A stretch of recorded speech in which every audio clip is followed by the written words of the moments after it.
Hey guys, welcome back to the channel. Today we got a Chevy Cobalt and the customer wants to replace the strut and they have quick struts for us. So we're going to go ahead and replace the strut as an assembly and I'll show you guys the process of doing so.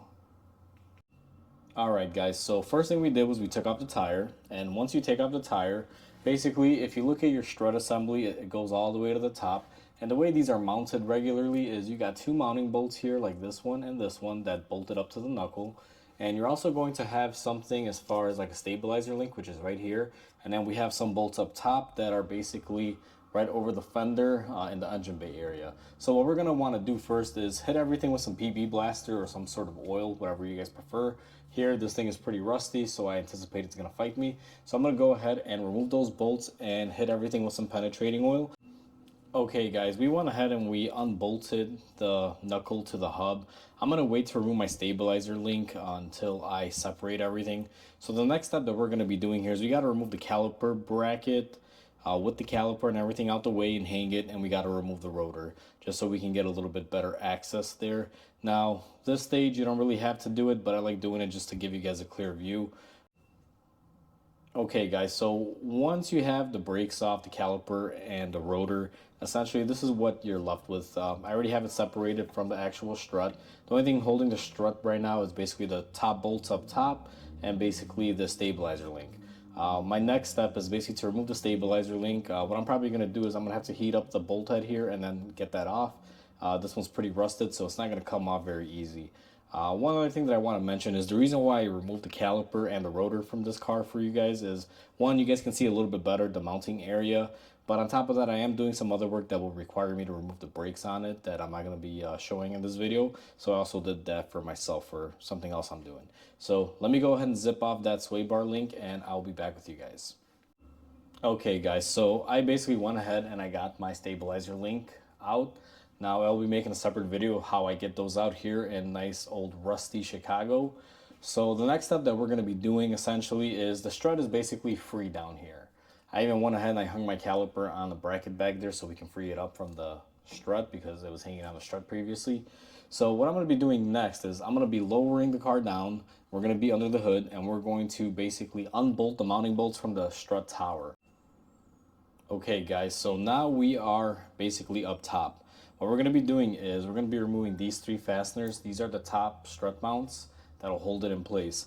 I do want to make this a point. Do not, and I repeat, do not remove the center bolt. If you remove the center bolt, you will basically explode the shock through the bottom and the spring, because that is basically the locking nut for the spring and strut assembly.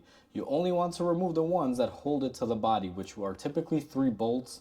I've seen 4 sometimes or 2 bolts, but typically it's 3. So it's 1, 2, and 3, not in the center guys, because if you remove the center, you will regret it because you will possibly damage something, or even worse, you will hurt yourself because that spring is quite under a lot of pressure. So we're going to go ahead and remove these. And these just come off pretty simple.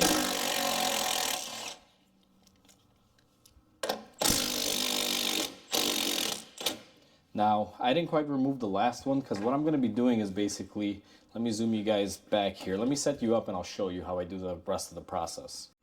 Okay guys, so the reason why I didn't remove that last bolt all the way is because what you're going to want to do is you're going to want to come in here and you're going to grab your strut here, because if you let this thing drop, you could possibly damage your axle boot.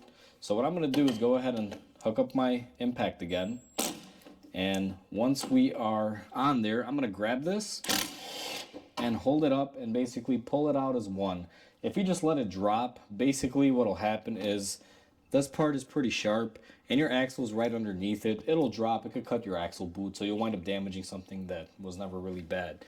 Okay guys, so I'm back. So next step that we're going to do is we got our new strut. This is already a pre-assembled strut. It's a quick strut. What you're going to want to do is basically remove the hardware for the mounting bolts up top. Now, I'll be honest with you, quick struts are a lot cheaper, easier, and more affordable for you. To give you a quick idea, essentially, if you bought the strut by itself, it's probably around, $75. But you're going to have to pay a mechanic to disassemble it, set it up, and transfer the old spring and old parts to the new one. Or possibly you're going to spend, maybe another $75 buying all the parts that you need to make a full new strut, which would be a new spring, top hat, and everything, etc. So basically, if you do that, you just basically spent around, let's say, $200 or $250. It's unnecessary money wasted. You could have just bought one of these. Most quick struts are, depending on the car, anywhere between 180 to 250, and obviously name brand does make a difference. So these are just more economical. You're just paying basically to remove it as an assembly, put it in as an assembly. It's quick, cheap and easy. Now, not every car has an option for a quick strut, so some cars still require you to disassemble everything. But for the most part, almost every application out there does have them. So what I'm going to do next is I'm basically going to fish this back up there, and I'm going to put my bolts up top so I can hang my strut. Now, I should do this on camera, but it's probably going to involve me swearing a little bit or something of that nature, because these are really tough one man, but I'll get it done. So essentially, you want to line it up. That's how I do it. And I'm sorry guys, I'm going to be blocking the camera view here for a second, just because I got to be able to see in here. These are difficult one person. This is the downside of being here by myself. Sometimes when you need a hand, you don't have a hand. So what I'm going to do is line it up. Try to hold it up here. And I'll be honest with you, this one's not so terrible, because it went in there pretty easily. So once I put 1 or 2 bolts on here just to hold it, so there you go, I got 2 bolts on there. So essentially that's how you do it. I put 2 bolts up there, it's hanging, it's in there. So let me get the car back up and I'll get back with you guys once I'm on the next step. Okay guys, so once you have your strut bolted up, I got the hardware in, my bolts there, my brackets. What you basically do is you just bolt it up, you reinstall your stabilizer link, and basically put the wheel on, and then you're good to go. That's pretty much the gist of it. Now, I'm going to be doing a few other things to this car, so I'm not going to quite bolt this up yet. I just kind of wanted to show you guys the process of how to do a quick strut. So with that said, guys, if you guys like my content, please feel free to comment, like, and subscribe. It'll help my channel grow, and I can make more awesome videos for you guys. And all I want to say is thank you guys for being a part of the channel and helping me grow. And I will catch you guys on the next repair. Hope you guys have a great day.